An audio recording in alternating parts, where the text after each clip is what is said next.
저는 삼박자 축복을 다른 식으로 해석합니다. 그것은 뭐냐 하면은 가정, 그리고 직장, 교회가 모두 조화롭고 충만하고 행복한 것. 우리 인간사에서 우리가 딛고 있는 땅은 가정입니다. 그리고 직장이죠. 그리고 교회입니다. 이 세 가지가 모두 아름답고 충만하고 조화로운 상태. 이것을 진정한 삼박자 축복이라고 생각을 합니다. 연말을 맞아서 새해를 또 준비하면서 이런 축복을 사모해야 됩니다. 주님은 사모하는 자에게 주십니다. 그리고 이것을 사모하는 것은 정욕적인 것이 결코 아닙니다. 주님이 원하는 마음입니다. 그래서 먼저 사모하시고 기대하시고 바라보는 것이 얼마나 중요한지 모릅니다. 그래서 이것을 바라보고 기대하는 마음에서 이 말씀을 같이 나눕니다. 먼저 가정의 축복을 바라보고 기대하시기를 주 예수의 이름으로 축원합니다. 다시 본문을 보면 사랑하는 자여 내 영혼이 잘됨과 같이 내가 범사에 잘되고 강건하기를 내가 간구하노라. 이 구절을 이렇게 달리 읽어보겠습니다. 사랑하는 자여 내 영혼이 잘됨과 같이 내가 가정이 잘되고 강건하기를 내가 간구하노라. 그렇습니다. 영혼이 잘됨과 같이 가정이 잘되는 축복이 가득하기를 주 예수의 이름으로 축원합니다. 1852년 4월 10일에 미국의 한 시민이 알제리에서 사망을 하게 됩니다. 그로부터 31년이 지난 후에 미국의 정부는 군함을 보내게 됩니다. 그리고 그의 유해를 미국으로 가져오도록 명합니다. 그리고 그의 유해가 비로소 미국의 뉴욕에 도착하는 날 뉴욕시가 생긴 이래로 가장 최대의 인파가 부두에 몰리게 됩니다. 거기엔 일반 시민들뿐만이 아니라 대통령과 국무위원까지 다 참석하였고 군악대의 연주와 예포 소리가 울려 퍼졌습니다. 이 사람의 유해를 실은 군항이 입항하고 있었습니다.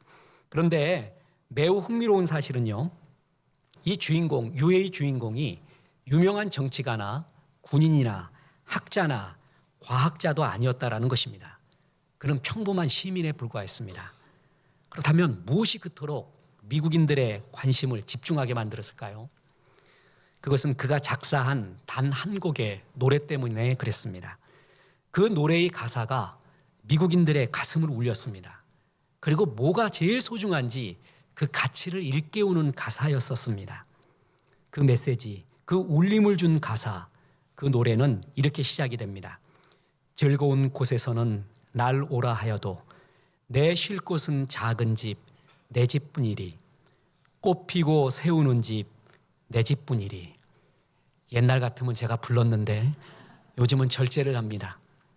홈 스위트 홈의 작사자인 존 하워드 페인, 그가 뉴욕에 입항하는 순간이었습니다. 그렇습니다. 가정은 하나님이 우리에게 허락하신 가장 기본적이고 찬란하고 축복 중에 보석 중에 보석입니다. 하나님은 천지를 창조하시고요, 에덴 동산을 창조했습니다. 천지를 창조할 때 그 하이라이트는 인간을 만든 거였습니다. 그리고 에덴 동산을 창조하시고 나서 하이라이트는 가정을 만드신 것이었습니다. 그 아름다운 수려한 에덴 동산, 거기에 아담이 혼자 놀고 있었습니다. 창세기의 수많은 1장부터의 이야기는요, 와야르키토브, 보시기에 좋았더라의 반복입니다. 여섯째 날 인간 만들고 난 다음에는 보시기에 심히 좋았습니다. 다 좋은 역사예요. 그런데 처음 창세기 2장에 가서 좋지 않다라는 이야기가 나옵니다. 창세기 2장 18절에 여호와 하나님이 이르시되 이 사람이 혼자 사는 것이 좋지 아니하니 내가 그를 위하여 돕는 배필을 지으리라 하시니라. 처음으로 좋지 않다라는 표현이 창세기에 나와요. 가정. 그래서 에덴 동산의 하이라이트인 가정을 만들어요. 그랬더니 정말 심히 좋은 거예요. 아무리 아름다운 환경이라도 아담 혼자 있는 걸 보고는 아름답지 않았어요. 좋지 않았어요. 그래서 가정을 만들어주면서 최고의 아름다운 에덴 동산의 하이라이트를 창조하신 것입니다. 목회자는 참 좋은 것이요, 거짓님으로부터 대통령님에 이르기까지 모든 부류의 사람을 만납니다. 성공한 사람, 실패한 사람, 거의 모든 사람을 만나거든요. 근데 이른바 성공했다는 수많은 사람들을 만났는데 그들이 가정이 행복하지 않을 때 항상 마음 한구석에 쓰러질 것 같은 슬픔이 있는 것을 많이 봅니다. 무너져 있는 한순간이 있는 것을 항상 보게 돼요. 아, 그렇구나. 우리의 삼박자 축복이 있거든요. 하나는 첫째가 가정이에요. 가정이 거룩하고 아름다운 것이 우리 인생에 얼마나 소중한 일인가. 주님은 이 축복을 사모하는 것을 결코 정욕적이라 말하지 않습니다. 그래서 거룩하고 행복한 가정을 항상 사모하십시오. 여러분, 담임 목회를 하잖아요. 그러면 외부에서 집회를 하잖아요. 그러면 뭔가 좀 멋있게 보이고 싶어요. 남들에게 좀 다른 뭔가 있어 쿨하게 보이고 싶어요. 나 이렇게 멋진 사람이야 라고 보이고 싶거든요. 근데 담임 목사로서 교회에서 설교를 하잖아요. 그럼 항상 무슨 설교를 하든 근저에 아픔이 깔려 있어요. 제가 가정에 대한 설교를 하잖아요. 그런데 가정이 깨진 분들이 있어요. 가정이 아픈 분들도 있고요. 혼자인 분들도 있고요. 항상 교회에서 설교할 때는 이게 근저에 깔려 있어요. 그래서 마음껏 못하겠어요. 이런 아픔이 있거든요. 그럼에도 불구하고요. 가정을 사모해야 됩니다. 어떤 형태로 하나님이 일으킬는지 모르겠어요. 어떤 모습으로 우리 가정을 하나님이 아름답게 할는지는 그거는 몰라요. 근데 분명한 거는 아름다운 가정에 대한 사모함은 결코 정욕적이지가 않습니다. 이건 하나님이 원하는 기도입니다. 그래서 하나님, 내가 보기에는 가능성 없습니다. 힘들어 죽겠습니다. 인정해요. 이해해요. 우리 교회뿐만 아니라 이 방송을 듣고 있는 많은 한국 교회의 성도님들도 가정에 이런 아픔이 있는 것을 이해합니다. 근데 분명한 것이 있어요. 마귀는 그런 가운데서 소망을 뺏어버려요. 소원을 뺏어버려요. 근데 우리 하나님의 특징은 성령님은 살리는 존재예요. 소원을 두고 행하신다고 했어요. 이건 소원을 둬야 돼요. 사모해야 돼요. 하나님, 거룩하고 행복한 가정. 어떤 형태로 인도할런지는 다시 말하지만 모르겠습니다. 근데 분명한 건 하나님이 우리 가정이 거룩하고 행복하기를 바라고 계세요. 그리고 이거를 기도하기를 원하시고 이 소망을 잃지 않기를 원하고 계시다는 것이죠. 그래서 이것을 사모하십시오. 그래서 하나님 인도해 주십시오. 최상의 가정이 되도록 주님 인도하여 주옵소서. 이것은 우리가 바라야 되고 기대해야 되고 그리고 기도해야 될 중요한 기도 제목입니다. 이런 가정의 축복이 가득하기를 주 예수의 이름으로 축원합니다. 그리고 두 번째 축복이 있습니다. 그것은 직장 사업의 축복입니다. 다시 본문 보겠습니다. 요한 3서 1장 2절입니다. 사랑하는 자여, 내 영혼이 잘됨과 같이 내가 범사에 잘되고 강건하기를 내가 간구하노라. 이 구절을 다시 한번 이렇게 읽어보겠습니다. 사랑하는 자여, 내 영혼이 잘됨과 같이 내가 사업이 직장이 잘되고 강건하기를 내가 간구하노라. 여러분, 사업이 직장이 잘 되기를 주 예수의 이름으로 축원합니다. 내가 하고 있는 일, 직장, 사업은 성경적으로 세 가지의 의미를 갖고 있습니다. 하나는 나와 처자식을 먹여 살리는 생존, 생계의 수단입니다. 두 번째는 자기 완성의 수단입니다. 그 유명한 팀 켈러 목사님의 일과 영성이라는 책을 보세요. 그 책, 두꺼운 책의 주제 중에 하나, 큰 주제가 뭐냐 하면 일은 자기 완성이라는 거예요. 그렇습니다. 일은 생계 수단이자 자기 완성이에요. 그리고 세 번째 의미는 뭐냐 하면 이웃을 축복하고 살리는 것. 그것이 일의 세 가지의 의미입니다. 우리를 하나님께서 이 땅에 던진 게 아니라 목적이 있어 보내주셨다고 했죠. 우리의 이 땅에 태어난 목적 중에 하나가 뭐냐 하면 이웃을 축복하기 위해서 이 땅에 보내졌습니다.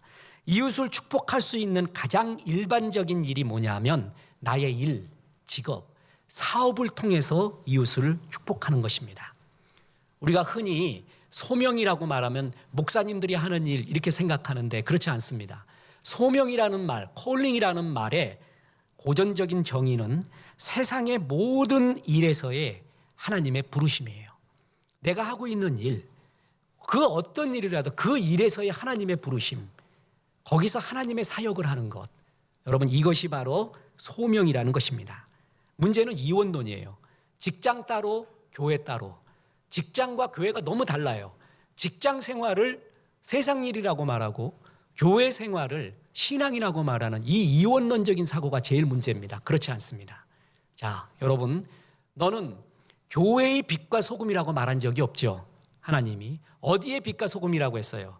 세상이에요. 우리의 빛과 소금의 역할은 세상에서 해야 돼요. 쉽게 이야기하겠습니다. 교회에서 은혜 받고 그 은혜 받은 것을 직장, 나의 일에서 빛과 소금의 역할을 해야 그게 진정한 빛과 소금의 일이에요.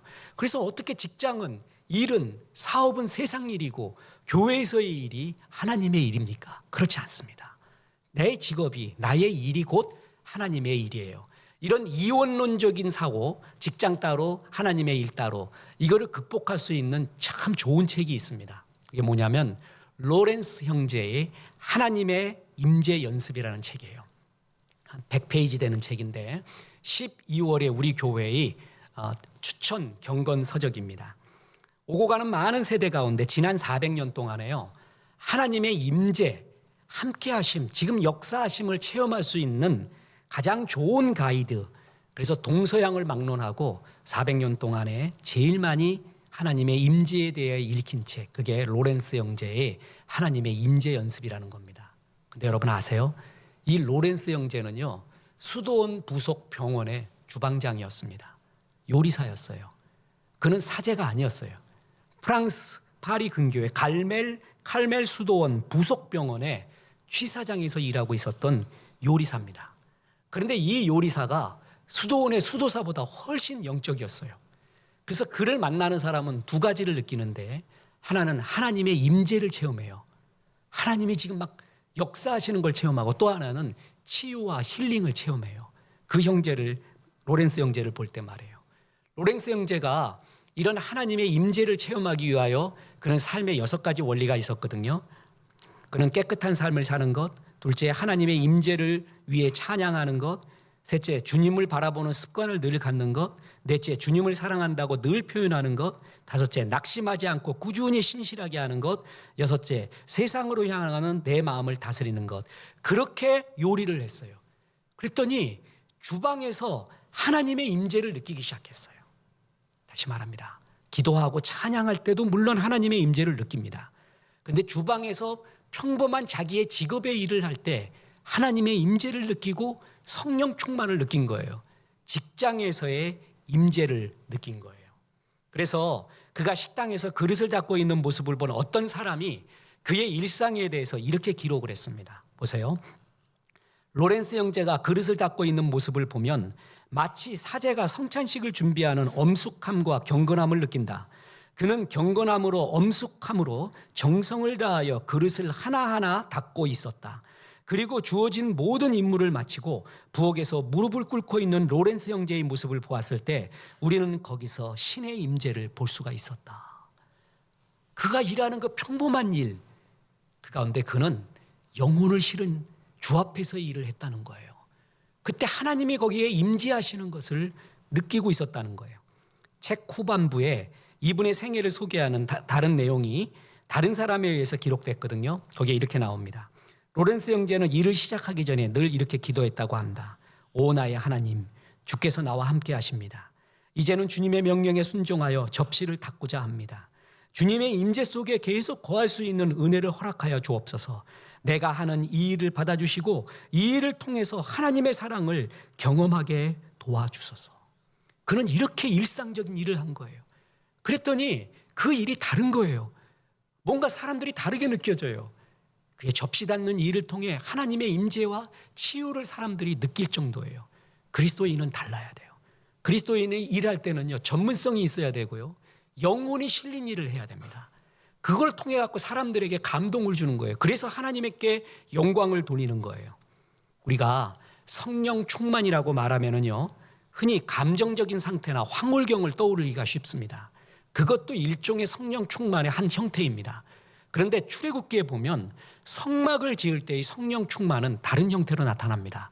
출애굽기 36장 1절에 보면 브살렐과 오홀리압과 및 마음이 지혜로운 사람 곧 여호와께서 지혜와 총명을 부으사 성소에 쓸 모든 일을 할 줄 알게 하신 자들은 모두 여호와께서 명령하신 대로 할 것이니라. 하나님이 전문성이 있는 브살렐과 오홀리압을 택해요. 그들의 전문성에 하나님이 기름을 부어줘요. 그래서 그들이 최선을 다해 성막을 만들게 됩니다. 성막은 하나님의 예배하는 곳이죠. 많은 축복의 근원지예요. 성막 만드는 일은 보통 일이 아니에요. 이 막중한 사역에 브사렐과 오홀리압이 선택을 받는데 그들이 신실하게 일하는 그 전문성에 하나님이 또 기름을 부어줍니다. 그럴 때 역사가 나타나서 또 하나의 아름다운 성막이 만들어지는 거예요. 이게 성령 충만의 또 다른 형태예요. 나의 직업, 내가 하는 일에 하나님이 기름 부어주셔요. 그래서 그의 성령의 열매를 맺는 거예요. 그게 성령 충만의 하나님의 또 다른 형태입니다. 주님이 이렇게 말했어요. 내가 거룩하니 너희도 거룩하라. 거룩을 다른 말로 하면 뭔지 아세요? 다르다라는 거예요. 달라. 보통 사람이 일하는 거하고 달라. 보통 사람이 말하는 거하고 저 사람은 달라. 보통 사람이 일하는 거하고 달라. 농담으로 이런 한문이 있다고 합니다. 문문자 아시죠? 문문자. 거기에 남녀를 기록해놨어요. 남녀, 문문. 문 안에 뭐가 있어요? 남녀가 있어요. 이거를 뻔할 뻔자라고 합니다. 문 안에 남녀가 있으면 뻔하거든요. 근데 그리스도인은 달라요. 뻔하지 않아요. 이런 말을 했어요. 이렇게 고난이 왔어요. 그러면 일반 사람은 뻔하게 불평해요. 불만해요. 욕을 해요. 뻔하거든요. 근데 그리스도인은 달라요. 찬송을 하고 기도를 하고 감사를 해요. 그 다른 것이 거룩이라는 거예요. 내가 거룩하니 너희도 거룩하라. 너희는 세상 사람과 달라야 된다. 크리스찬이 짓는 집은 달라야 된다. 크리스찬이 만드는 음식은 달라야 된다. 크리스찬이 하는 일은 달라야 된다. 그 다름의 감동. 여기서 사람들은 감동을 받고 그것이 나에게 직업과 일을 준 주님의 의미라는 것이에요. 다윗은 골리앗과 싸울 때 맨손으로 박치기로 싸우지 않았습니다. 물맷돌을 던졌죠. 당시 초동들은요, 물맷돌의 귀인들이었습니다. 다윗이 간증을 할 때 내가 양을 지킬 때 곰이나 사자가 와서 양들을 가져간 적이 있대요. 그때 내가 가서 곰이나 사자 입에서 양들을 빼왔대요. 어떻게 빼온 거예요? 그 격투기를 했어요?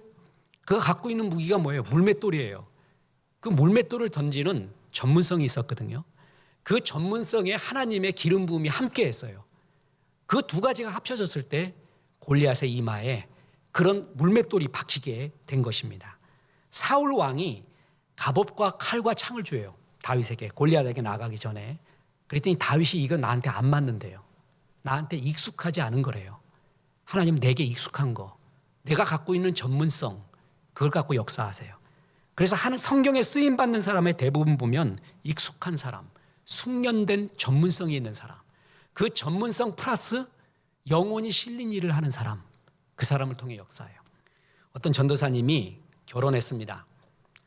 신혼방에 들어서 집 정리를 하다가 자기 사모의 가방에서 조그만 통을 발견합니다. 여보 이게 뭐예요? 그랬더니 여보 이건 열어보면 절대 안 돼요. 그래서 알았어 하고 그걸 닫아놓은 채로 20년이 흘렀습니다. 목회 어느 정도 하고 이제 이사를 하게 돼서 집을 정리하다가 20년 전에 그 아내의 그 통을 발견했어요. 20년이나 지났는데 이제 열어보면 되겠지. 그래갖고 아내 몰래 열어봤어요. 그랬더니 계란 3개하고 200만 원이 들어있었습니다. 그래서 아내한테 물었어요. 여보 내가 미안한데 열어봤는데 이게 뭐야? 그랬더니 여보 이거 열어보지 말랬더니 왜 열어봤어요? 뭐 열어봤으니까 할 수 없이 말할게요. 지난 20년 동안 당신이 설교할 때 내가 정말 졸리거나 지겨울 때 이게 아니다 싶을 때 계란 하나씩 모았어요. 그랬어요. 계란이 몇 개 있었어요? 3개. 그러니까 남편이 되게 좋아가지고 여보 내가 20년 동안 설교했는데 3번만 죽 썼어? 이야 나 괜찮네. 200만 원은 뭐야? 그랬더니 계란 판 돈이요. 이렇게 얘기했어요. 이게 이해가 안 가면 여러분 기도를 좀 받으셔야 돼요. 계속 생각하고 있으면 안 돼요. 이 정도는 이해를 해야 돼요. 여러분 전문성이 그냥 기도만 하고 그냥 아무 말이나 하는 게 아니에요. 율법 박사 에스라는 율법에 능한 자였어요.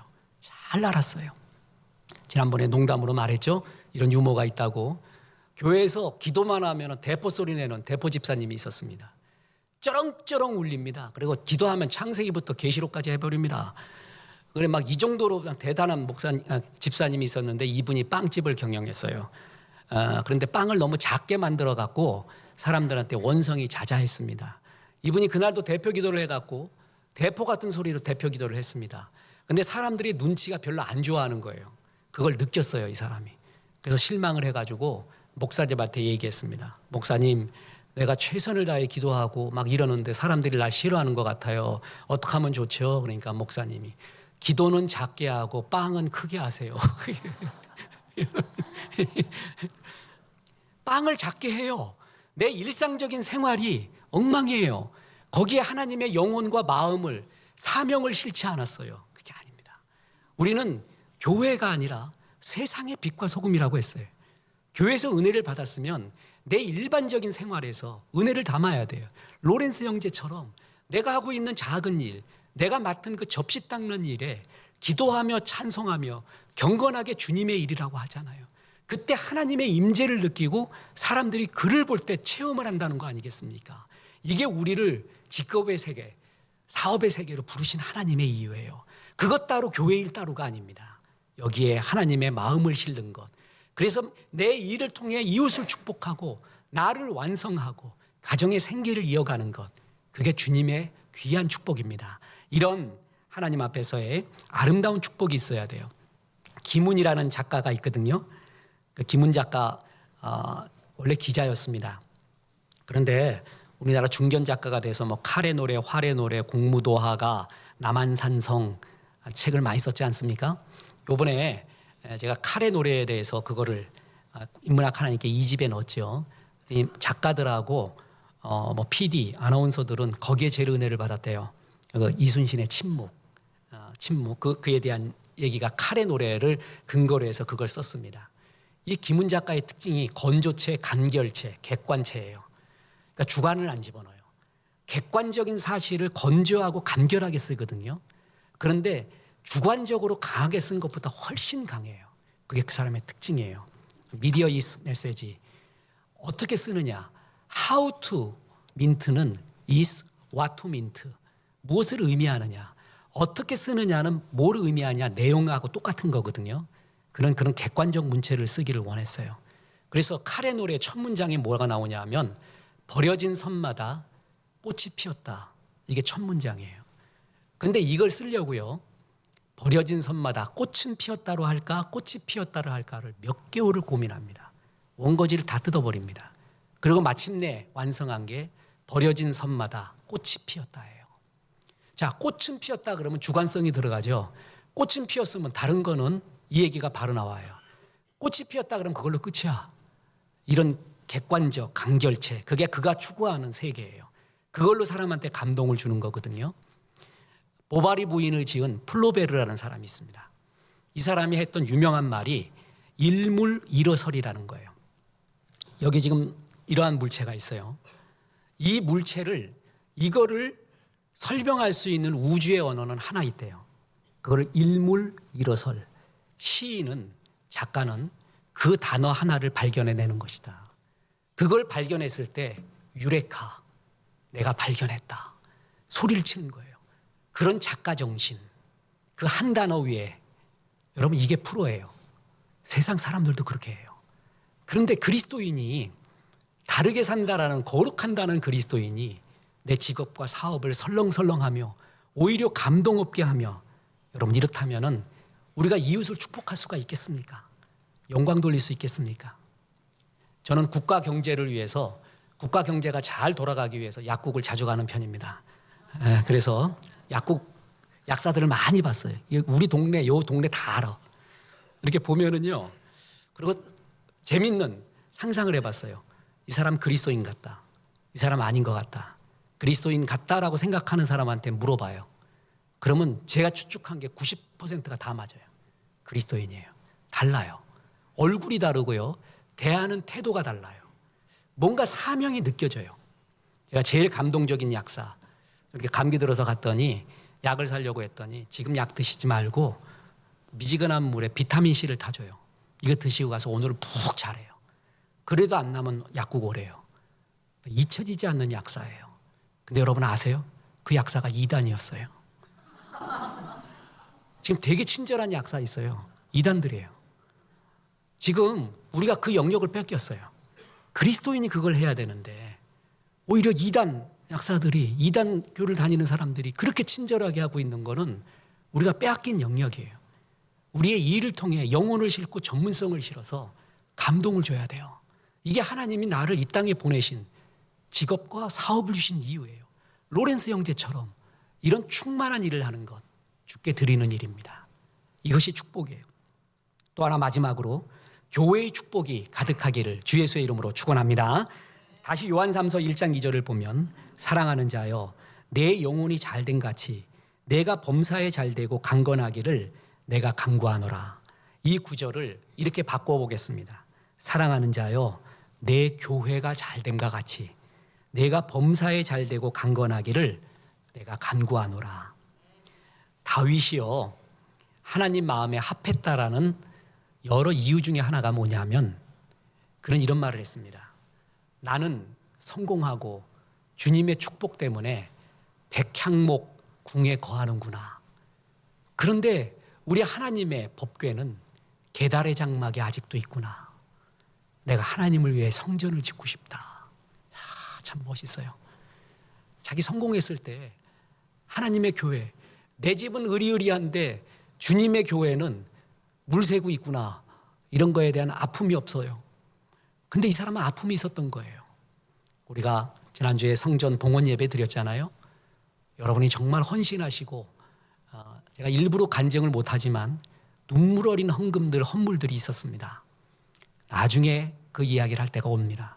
정말 눈물 어린 헌금들이 왔었어요. 그게 쌓이고 쌓여갖고 됐어요. 내 집은 백향목 궁에 거한다. 그것만 좋아해요. 그런데 하나님의 집이 계달의 장막에 있구나. 이런 거를 슬퍼할 줄 아는 사람.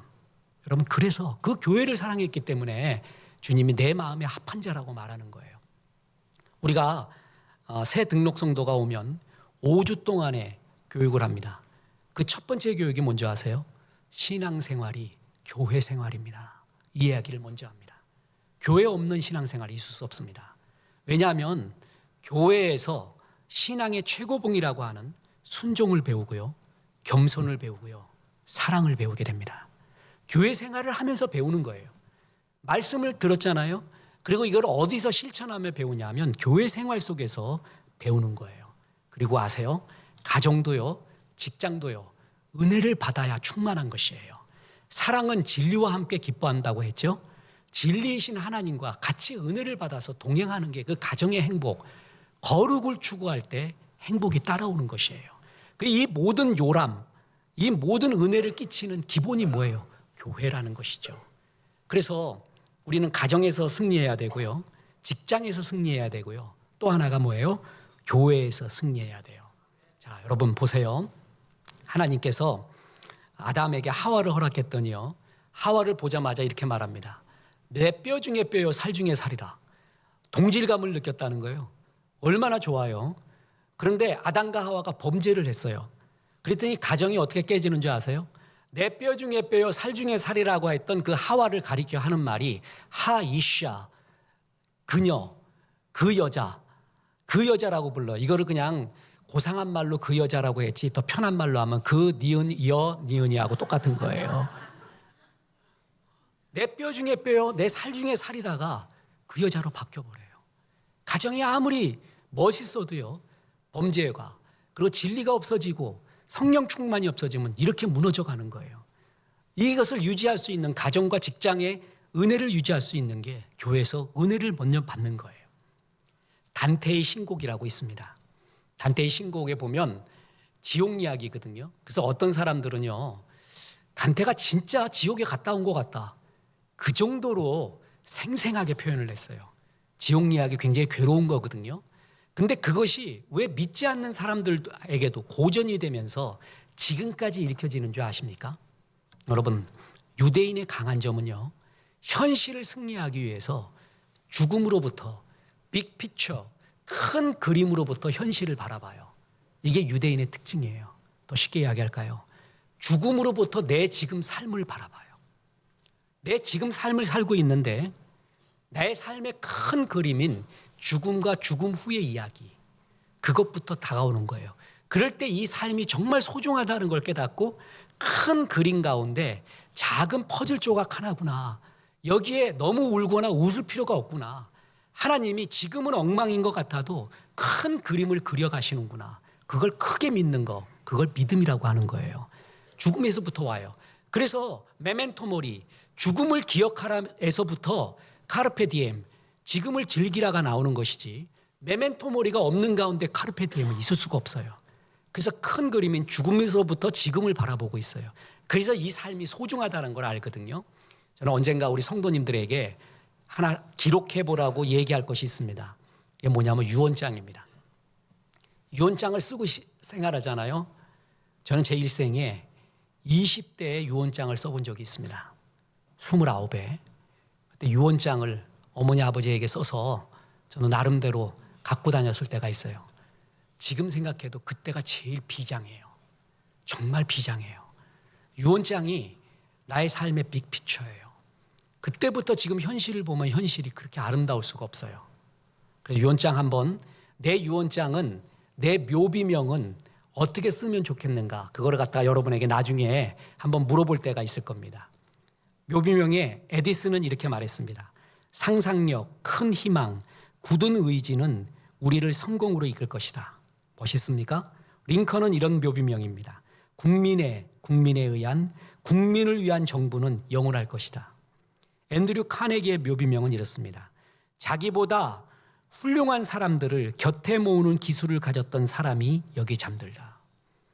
이런 묘비명을 내가 미리 기록해 놓잖아요. 현실이 달라져요. 느낌이 달라요. 여러분, 묘비명에는 뭘 기록하고 싶습니까?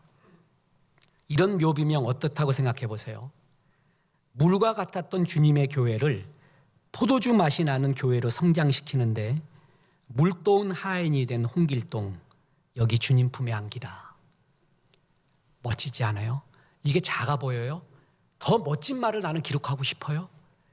정말 날아가고 사람들이 존경하는 말을 기록하고 싶냐고요. 묘비명에. 저는 제가 목살에서 이 말하는 게 아닙니다. 이 말이 제일 아름답습니다. 하나님의 교회, 주님이 핏값으로 사신 교회, 그 교회를 섬기면서 물도운 하인이 돼서 물 마시던 이 교회를 포도주 만나는 교회로 성장시키는데 물도운 하인이 된 이 기쁨으로 살았던 사람, 저는 이것처럼 아름다운 묘비명은 없다고 생각합니다. 하나님은 교회를 자신의 핏값으로 샀다고 했어요. 사도행전 20장 28절에 여러분은 자기를 위하여 또는 온 양떼를 위하여 삼가라. 성령이 그들 가운데 여러분을 간독자로 삼고 하나님이 자기 피로 사신 교회를 보살피게 하셨느니라. 핏값으로 샀대요, 교회를. 시랜드 사건 제가 예화를 많이 들죠. 어린아이가 타 죽었어요. 그랬더니 나라에서 보상이 나왔어요. 그 보상을 받은 부모님들은 그 돈을 허투루 쓰지 않았습니다. 학교에 도네이션하고 고아원에 도네이션하고 그렇게 귀하게 쓰길 바랬어요. 그래서 그 고아원과 학교를 볼 때 내 새끼를 보는 거하고 똑같아요. 교회를 주님이 그렇게 바라본대요. 자기 아들의 핏값으로 샀대요. 나의 핏값으로 샀대요. 그래서 하나님은 교회를 통해 역사하고 싶어요. 혼자 날아다니지 마세요. 교회를 통해 하세요. 교회를 통해 충분히 할 수 있는 일들이 많이 있습니다. 그래서 되도록이면 이제 교회하고 연결해야 돼요. 왜냐하면 하나님이 교회를 사랑하시고, 그래서 시편 122편 6절에 보면 예루살렘을 위하여 평안을 구하라. 예루살렘을 사랑하는 자는 형통하리로다. 이 예루살렘의 현대 신약은 뭐예요? 지금은 교회예요. 교회를 평안을 구하라. 교회를 사랑하는 자는 형통하리로다. 주님이 교회 사랑하는 자를 사랑하십니다. 여러분, 그래서 우리는 교회에서 은혜를 받아야 돼요. 교회가 잘 된과 같이 내 가정과 직장도 잘 되기를 기도해야 돼요. 사랑해줘야 돼요. 교회 통해 역사를 기대해야 돼요. 이 교회의 축복, 한 사람이 직장의 축복, 가정의 축복 하나도 놓쳐서는 안 됩니다. 이걸 사모하십시오.